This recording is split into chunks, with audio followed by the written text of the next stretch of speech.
Hello friends, स्वागत है आपका मेरे YouTube channel study with Shri 2010 पर। फ्रेंड्स, आज हम कक्षा 3 की रेनबो वर्कबुक के पार्ट 14 जिसका नाम है माई विलेज की वर्कबुक को फिल करेंगे।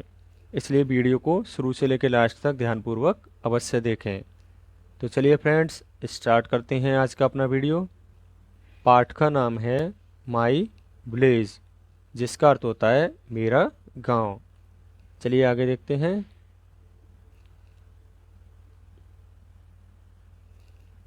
आगे है complete the sentences with the help of the words given in the box। Box में दिए गए शब्दों की सहायता से वाक्यों को पूरा करें। बच्चों, आपके सामने इस बॉक्स में कुछ शब्द दे रखे हैं जिनका प्रयोग आपको सही स्थान पर करके वाक्यों को पूरा करना है। जैसे कि देखो, मैंने यहाँ पे नीचे किए हुए हैं, तो आप भी यहाँ से देखकर सही सही शब्दों का प्रयोग कर लेंगे।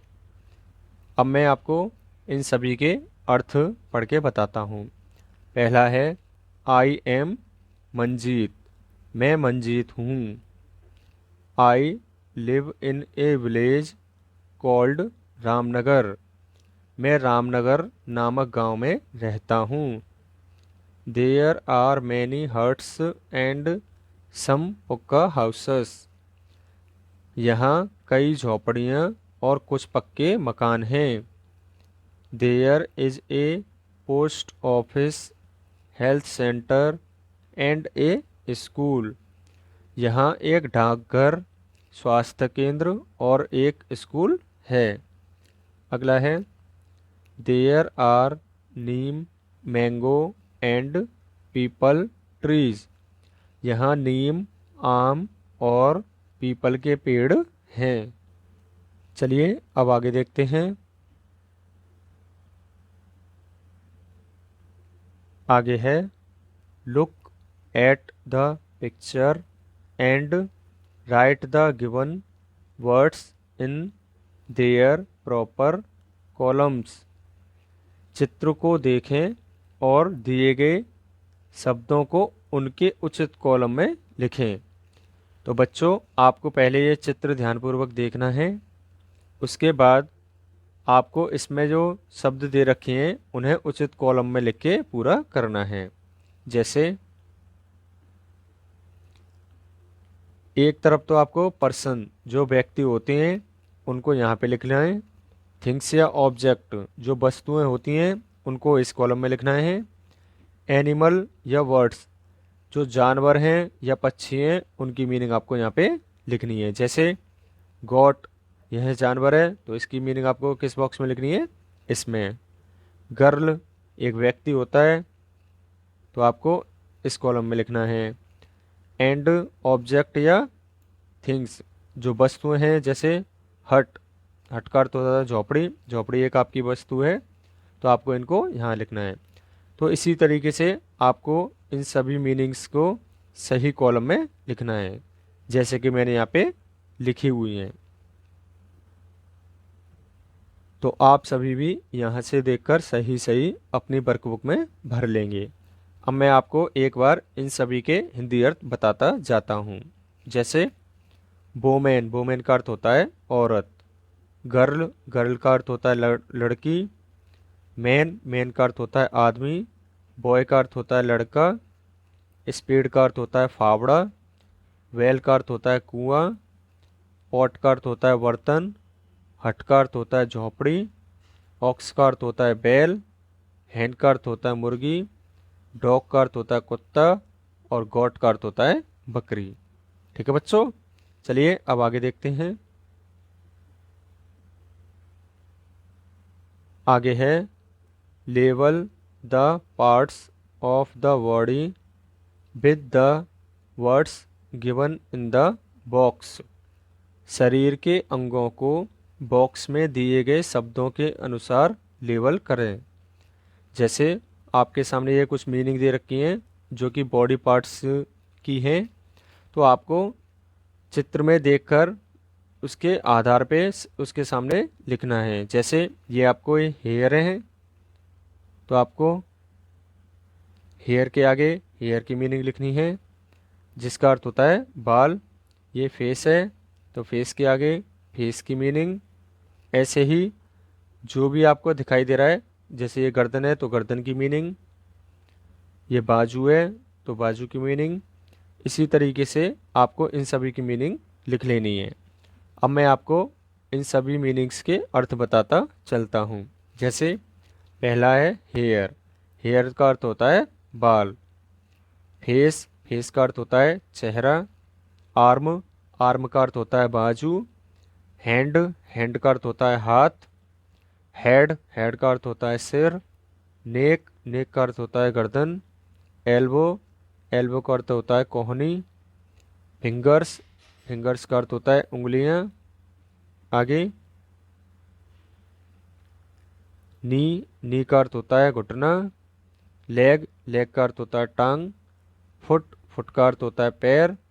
एंड एंकल, एंकल का अर्थ होता है टखना।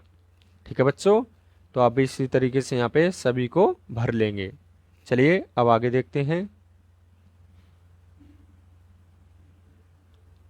आगे है rearrange the letters to make correct words. सही शब्द बनाने के लिए अक्षरों को पुनर्व्यवस्थित करें। जैसे इसमें आपके 4 लेटर दे रखे हैं, अक्षर दे रखे हैं। आपको इन्हें सही क्रम में लिखकर एक सार्थक अर्थ वाली मीनिंग लिखनी है। जैसे यदि मैं इसमें से एच ई ए को पहले लिख दूं, डी को लास्ट में, तो ये बन जाएगा आपका हेड।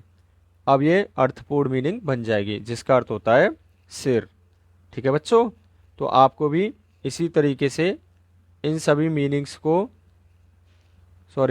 मीनिंग्स के अक्षरों को पुनर्व्यवस्थित करके सार्थक शब्द बनाने हैं, जैसे कि मैंने यहाँ पे बनाए हुए हैं। तो आप भी इसी तरीके से सही सही मीनिंग वाले शब्दों को लिख लेंगे। चलिए अब मैं आपको इन सभी के अर्थ बताता चलता हूँ। जैसे हेड, हेड का अर्थ होता है सिर। हेयर, हेयर का अर्थ होता है बाल। फेस, फेस का अर्थ होता है चेहरा। नेक, नेक का अर्थ होता है गर्दन। एल्बो, एल्बो का अर्थ होता है कोहनी। हैंड, हैंड का अर्थ होता है हाथ। आगे लेग, लेग का अर्थ होता है टांग। नी, नी का अर्थ होता है घुटना। फुट, फुट का अर्थ होता है पैर। एंड फिंगर्स, फिंगर्स का अर्थ होता है अंगुलियां। चलिए अब आगे देखते हैं। आगे है कंप्लीट द सेंटेंसेस। वाक्यों को पूरा करें। जैसे आई हैव वन फेस, मेरा एक चेहरा है।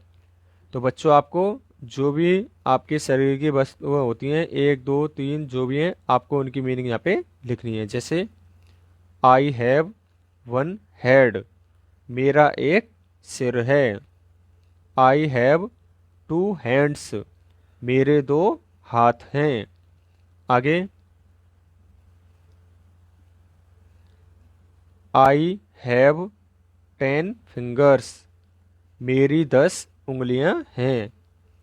आई हैव 2 लेग्स, मेरे 2 टांगे हैं। आई हैव वन नेक, मेरी एक गर्दन है। आगे आई हैव 2 आइज, मेरी 2 आँखें हैं। आगे आगे है write the parts of the body with which we do the following functions. शरीर के उन भागों के नाम लिखिए जिनके साथ हम निम्नलिखित कार्य करते हैं। जैसे ये आपकी नोज है, नोज से हम क्या करते हैं, सूंघते हैं। तो आपको यहाँ पे नोज की मीनिंग लिखनी है। अब मैं आपको इसी तरीके से आपको सभी लिख लेनी है। जैसे ये तीत हैं तो तीत लिख लेना है। आगे आइज हैं तो आइज लिख लेना है। अब मैं आपको इन सभी के अर्थ के साथ समझाते हुए चलता हूँ। जैसे पहला है I smell with my nose, मैं अपनी नाक से सूंघता हूँ। आई ईट विद माई टीथ, मैं अपने दांतों से खाता हूँ। आगे,